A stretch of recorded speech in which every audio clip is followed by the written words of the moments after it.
How's it going, guys? Chris back here again with some more Historic Brawl. Today, we're checking out a Lord Xander deck. This has been a deck that has been in my mind for about 2 weeks, and I built it yesterday, and it didn't do very well. That's about the gist of it, right? So, when I build decks, if I'm not confident a deck will do very well, I give it an additional round of playtesting. I playtested this deck in close to 7 games, and I think I won 1 game out of 7. And it's really cool when it wins, but it just doesn't function the times it doesn't. So this is a Grixis Proliferate deck. Why it ended up being Grixis is to get things like, God, what is it called? There's, All Will Be One. Yeah, the cool new enchantment. That's it, basically. And we get things like a couple planeswalkers, so there's some cool Grixis stuff to be done. Gonna go with Nightmare Muse because he can create a blocker, a pretty good blocker too. And Hamza is really scary if I'm being honest. Ooh, plus there's a combo in the deck, so I wanna do that if possible. Well, let's get rid of her. There's nothing to exile, which is sad. I could have played Jace first, too, which is ultra sad.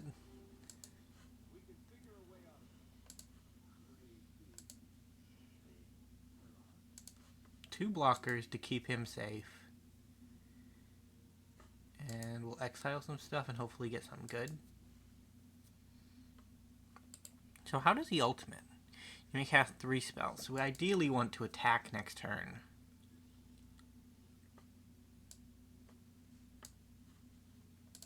And then get our value that way.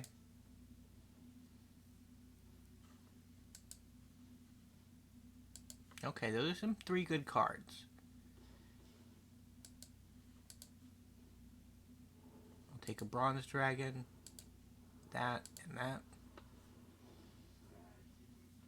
Okay.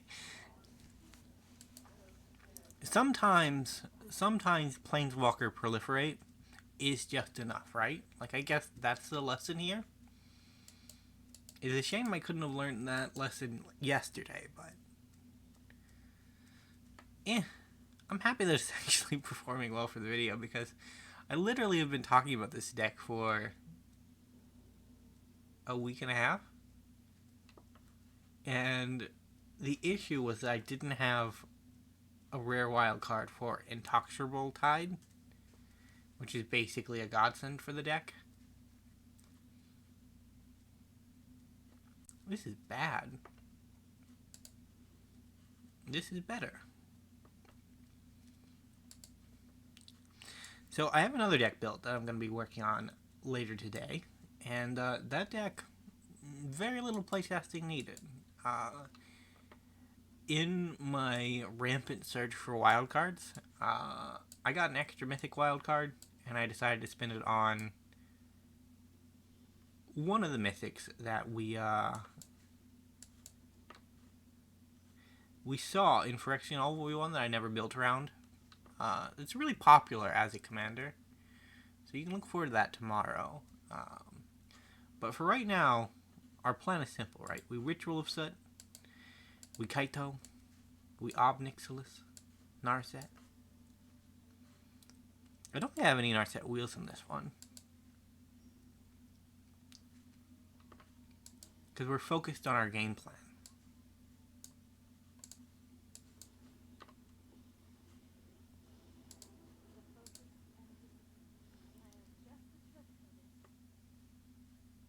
What do I want? I think Cunning Castaway. We could have taken a Proliferate card, like Bubble Snare, or the That wasn't Bubble Snare. What was it? I probably can't see because it says random order, yeah. One of the nice things about the old card warding.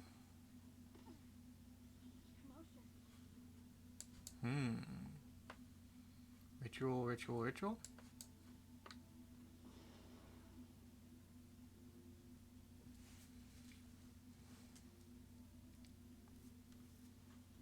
And we'll just pass.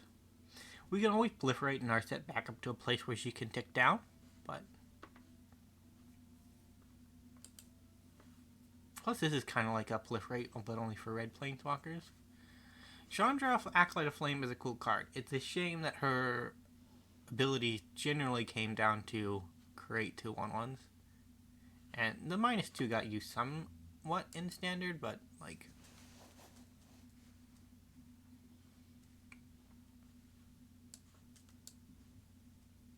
So we want to Copter Paradise, and then... We can't casualty him because he is not that kind of planeswalker. He won't take a 0/2.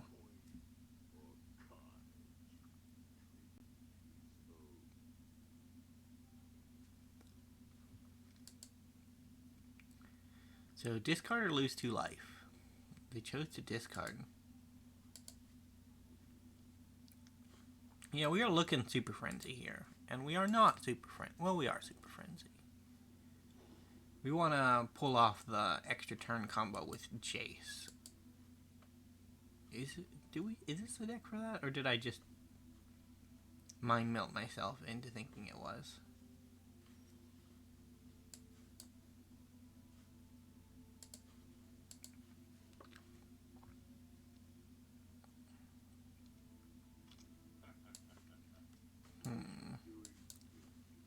Kaido? The Dancing Shadow? I think our opponent's some kind of egg stack.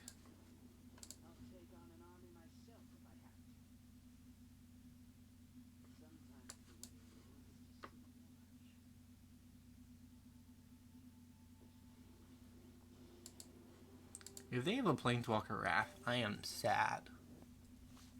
Although the only one I really know of off the top of my head is Blood on the Snow, right? And that's black, so they can't have that. Urza's Ruinous Blast technically does, and so does like our Revelation, because they destroy all non-land permanents. I think there's a cleansing on Arena 2. I just don't remember what it's called.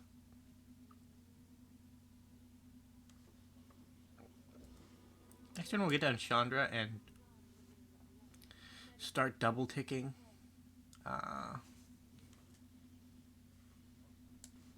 Double ticking off, but our opponent conceded, so we are good. 2 games in a row. This is far and away exceeding my expectations. I came into this very tempered, very ready to lose, and Lord Xander, even though he hasn't shown up personally on the battlefield, has kind of exceeded my expectations.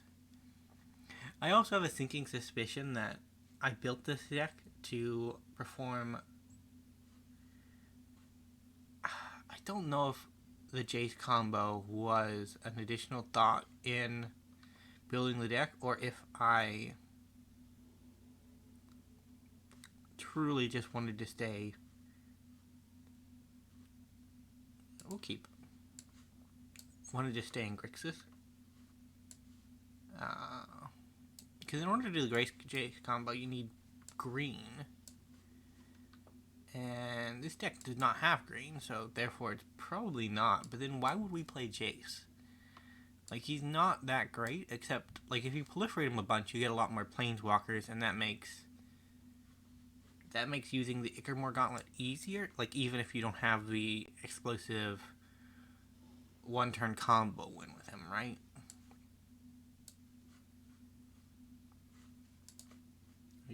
You're sorcery, so it doesn't matter. Tap land, go. Yeah, so one of the problems that I've ran into with the new proliferate cards, because there are a lot of really good new proliferate cards, but the problem with them is they're attached onto efficient cards, and you generally don't have any counters before you can cast them, right? Like, having a counter on turn 1, not extremely likely. That's a pretty cultivate. I do appreciate me some good artwork, and that is nice. I hope they never cast that thing, because if they do, dealing with it's going to be a bother.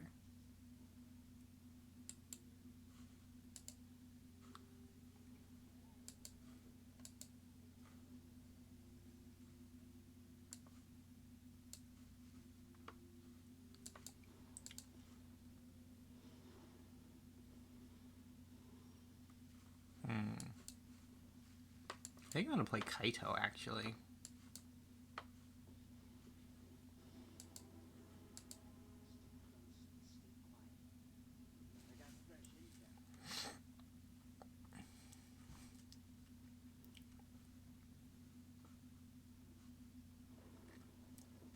So we have 6, 7, 8. 1 mana off. The worst thing happening. And there it is. They did spend some mana to make that happen, but that means they're still going to have 9 mana next turn. Because they play their extra land this turn.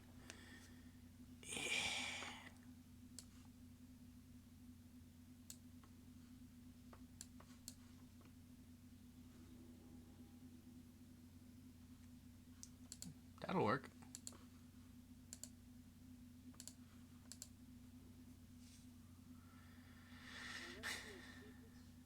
That would work too. No, it wouldn't, because Ward 10 is kind of a bit of an ask. I know that it's from the D&D set, right? So it's supposed to be flavor over functionality, but if it's Ward 10, you might as well just put hexproof on it, right? Like,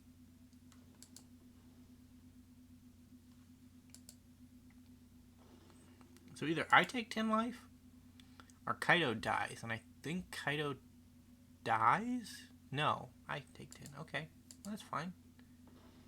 I don't mind it.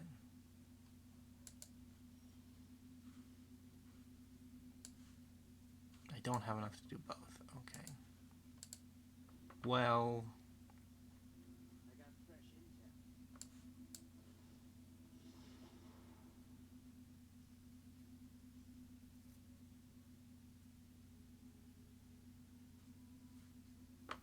four mana. So we'll play our Dominus.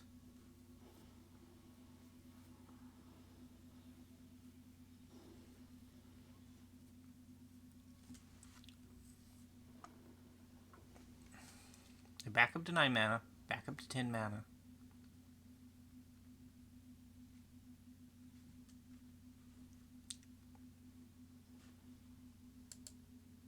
I might kill Kaito next turn.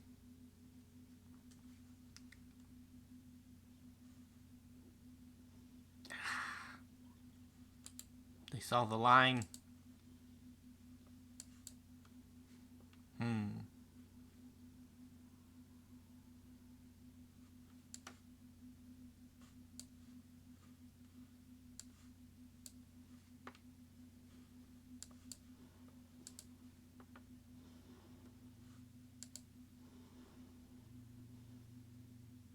I think we start working on black market because it's just too good to leave alone.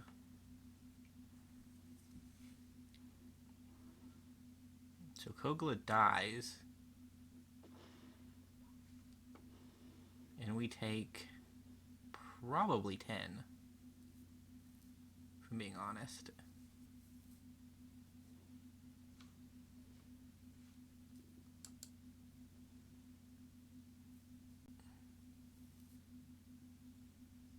Yeah, there we go.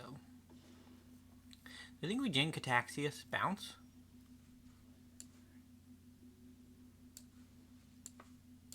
Jin Cataxius. Bounce. Bounce. Submit.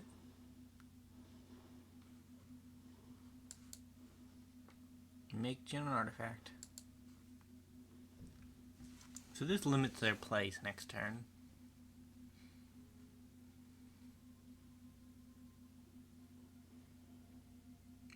Ideally, it should limit their plays. Because scriptures will kill them. Or will kill their creatures.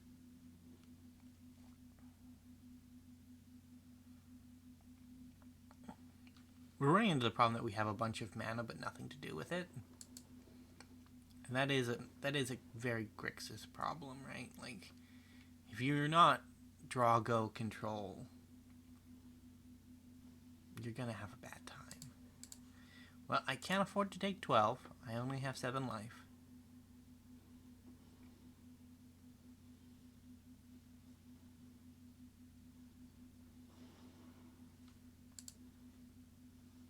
Let's redraw. Surely there is something in my deck. Thrumming is a card in my deck. And Lord Xander.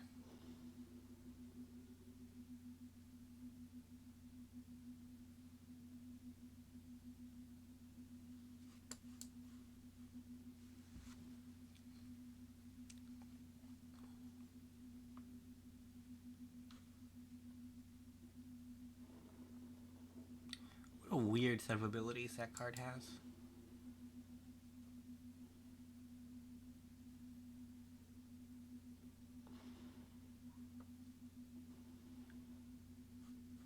Take action.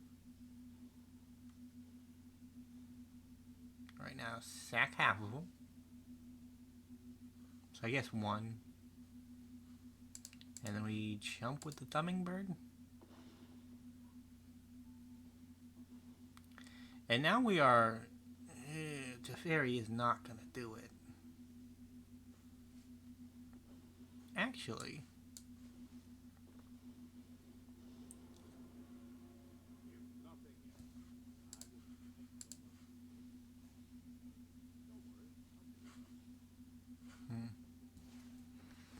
So let's set a stop here. Let's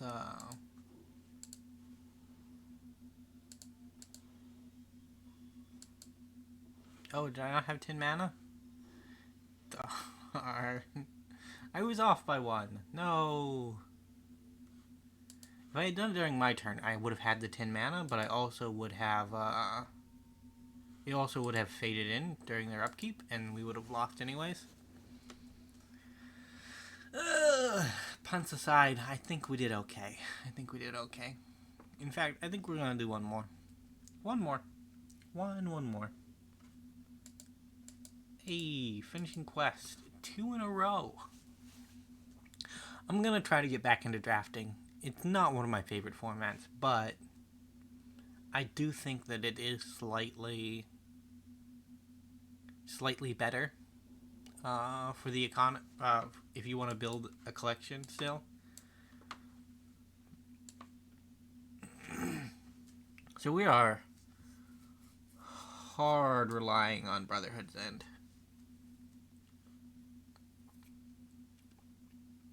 I was busy talking and I kind of forgot to check my hand.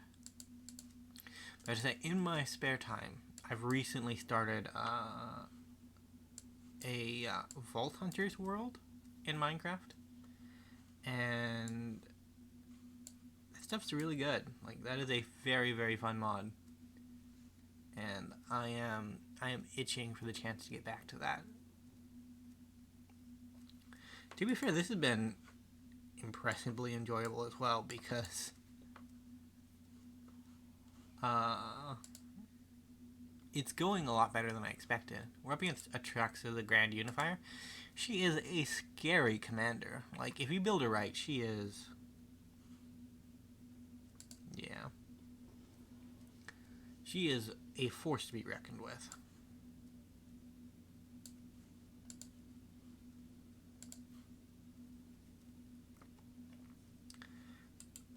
Yeah, I don't know.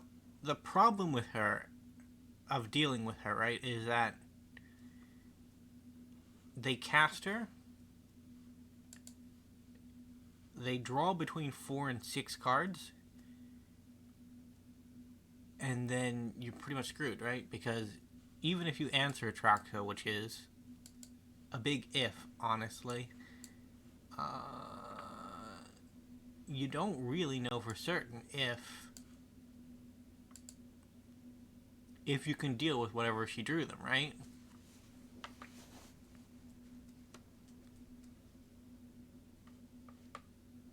You can't do anything about that.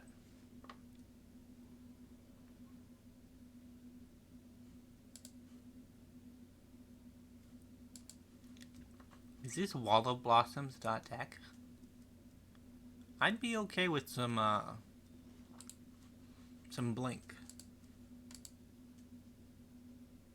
Yeah, that's actually... No, actually that's disgusting. I'm not okay with Blink. If this is an Atraxa Blink deck, I'm very much not okay with it.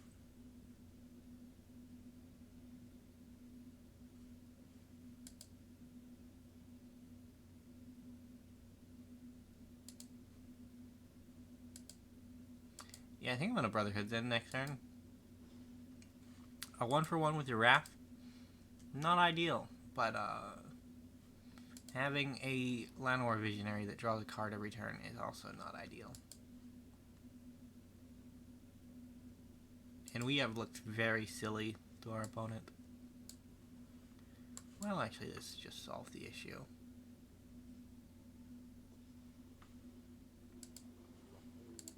So I think I'm just going to draw a card.